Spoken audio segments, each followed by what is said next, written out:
single leg balance. So I've got my laptop because we've got to talk about some stuff because people are going to poo-poo this, and this is probably more for education for grandma and grandpa. That's not what I'm allowed to work with, unfortunately, but a 10-second single leg stance is incredibly important, so let me read a couple of things to you and then I'll show you what we're going to do.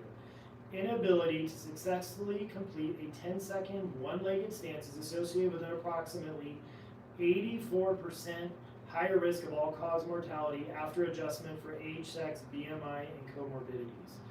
Also, we know that shorter one-leg standing times, less than 10 seconds, are linked to more than a twofold increased risk of loss of independence or death in community-dwelling older adults. We have a whole bunch of other stuff with, you combine this with heart rate for mortality, right? It is a big deal to be able to stand on one leg. So we might be doing this as part of your exercise rehab, right? But a lot of this is more education. So it's starting out, you're going to stand on one leg, right? You might need to have stuff, and you're just going to hold it there.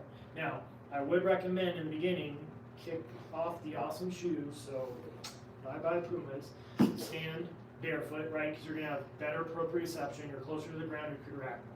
I'm always going to pair this with foot strengthening because foot strengthening is directly tied to senior citizen fall risk and directly tied to this, but this is an important thing. So then you can start bringing the knee up, right? When this is too easy, then you can start standing on something squishy. Now, I am not really big on like resistance training on an unstable surface. That's just another topic for another day.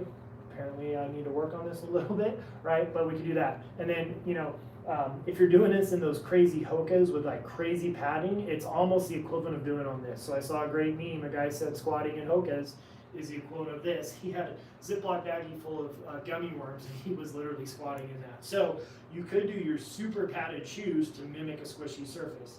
But for real, you've got to be able to stand on both legs. Don't only do one leg, right? Usually your non-dominant side, you have better balance, especially if you played soccer as a kid.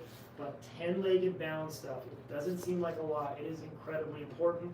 And I will also use this as early stage rehab following a significant ankle sprain. As always, refer to your exercise list for frequency recommendation.